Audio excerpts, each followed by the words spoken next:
How's it going, everybody? It's Warren. Welcome back to the Cosmic Wonder, where we talk all things Marvel and everything Marvel Cinematic Universe. And it feels so good that Marvel's Phase 4 has officially started. It kicked off last Friday with WandaVision, and now we have so much to look forward to with the future of the MCU in Phase 4. And today we have two major names that are reportedly coming in Phase 4 and possibly Phase 5. Marvel Studios hasn't exactly defined when Phase 4 is going to end, and when recently asked, Marvel Studios president Kevin Feige said that he could not define where it ends. But the X-Men Storm, who of course everybody knows, and Nova are both on the watch list of future characters that are going to be coming to the Marvel Cinematic Universe sooner than we think. One could even possibly be coming as early on as Thor, Love and Thunder. In fact, they both could be coming in Thor, Love and Thunder along with another person, Matt Damon. There's a lot happening, so I'll break it all down in this video. So let's start off with Matt Damon because that one's pretty easy. In fact, he was already in the Marvel Cinematic Universe in Thor Ragnarok. Now, I think most people caught Matt Damon in Thor Ragnarok, but if you missed him, he's in the part where Thor returns to Asgard and Odin is watching a play of when Loki supposedly died in Thor the Dark World. And if you didn't catch it, Matt Damon is actually the person that is playing Loki. I'm sorry, I tried to rule Earth. They'd be lucky to have you. I'm sorry about that thing with the Tesseract. I just couldn't help myself. I know. I'm a trickster. Yes, so mischievous.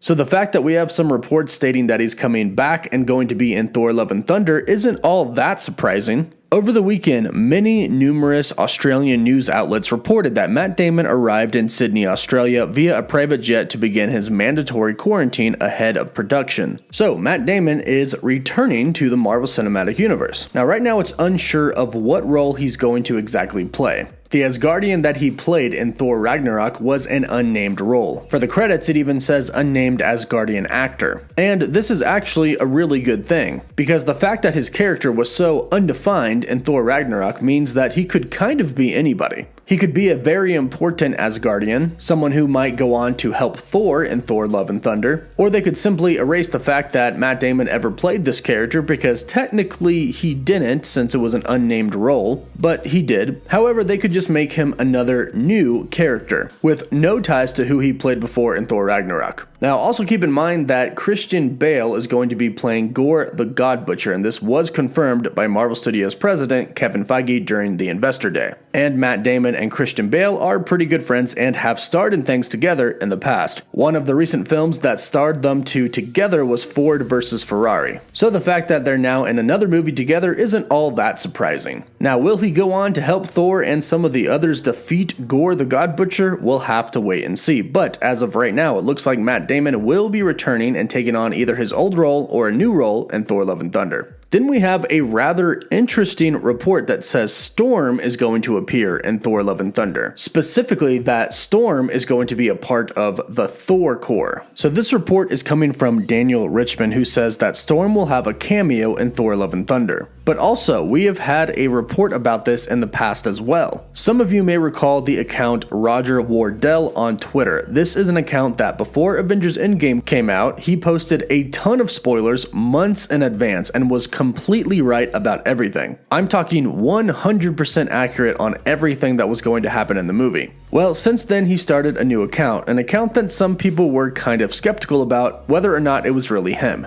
However, back in December, he tweeted, "In order to not arouse any suspicions and to blend into the community, Wanda and Vision will pretend to be stage magicians known as Glamour and Illusion." Now, this was tweeted in December, and as we found out last Friday, this ended up being true, which gives us reason to believe that this account is legitimate, considering how he leaked something that ended up being true months in advance. And like I said, this Twitter account has reported that Storm is going to be making an MCU appearance in Thor Love and Thunder.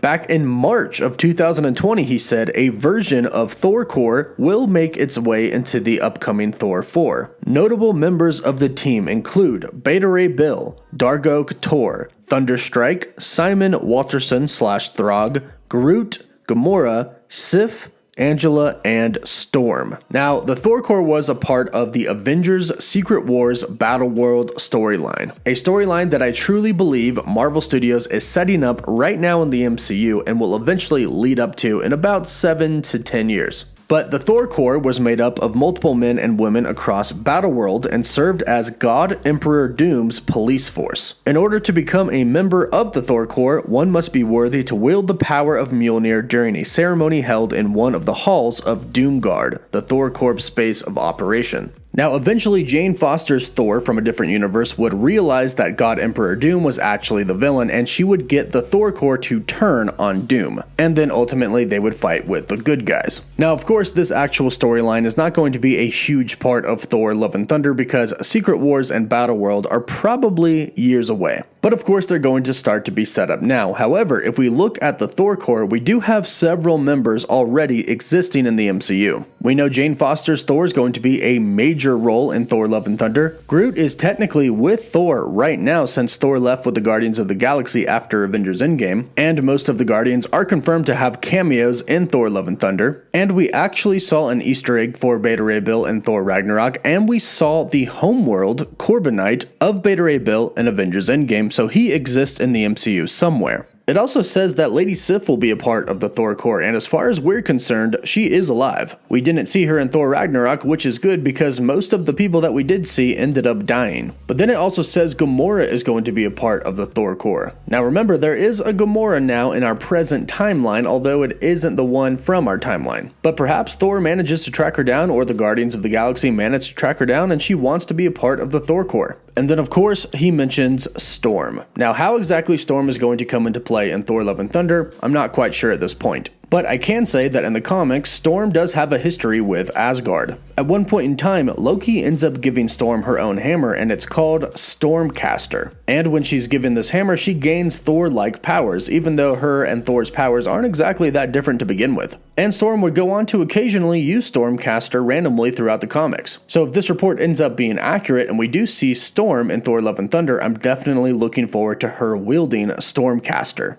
And then last but not least in reports for today, we have word that Nova could be appearing in the Marvel Cinematic Universe at some point. And this is coming from Kevin Feige, the president of Marvel Studios himself. 3 years ago, he told comicbook.com that Nova has immediate potential to appear in the Marvel Cinematic Universe. Well, just recently, he met with comicbook.com again, where they asked him about this immediate potential for Nova, in which he replied, "Timing is relevant, right? I think I'd been talking about Doctor Strange 8 years before that movie came out, so immediate potential is relative, but clearly, we are not shying away from the cosmic end of storytelling, right in the sweet spot of the Nova Corps and Nova himself." So the president of Marvel Studios basically just confirmed that Nova is coming. He didn't say when, but he said that he's coming. And if we think about where would be a good point to introduce Nova, Thor Love and Thunder would actually work. The Guardians have a big tie to Xandar, where the Nova Corps is located. And in Avengers Infinity War, Thor was actually the one to tell the Guardians that Xandar was decimated. Perhaps Thor has had a run-in with Nova, or perhaps Thor is going to along with the Guardians of the Galaxy. New Asgard is on Earth. There's no more Asgard somewhere out there in space. And clearly the Guardians and Thor are going to go on some type of space adventure. Perhaps they stop by where Xandar used to be. And perhaps that's where they can find Nova. After all, Kevin Feige did just say they're exploring the cosmic side of the MCU, and that's kind of what Thor and the Guardians of the Galaxy are supposed to be doing after Avengers Endgame. So right now, Thor Love and Thunder has so much potential, and it looks like we're going to be seeing a lot of different new characters enter the MCU in this movie. So be sure to subscribe so you can stay up to date on all of the latest news and all of the latest characters who are supposedly entering the Marvel Cinematic Universe. Let me know your thoughts about all of these new reports in the comments down below, and let me know how you think all of the members of the Thor Corps are going to come together in Thor Love and Thunder. Don't forget to like the video, and for live updates you can follow me on Instagram and Twitter, and as always, thank you all so much for watching.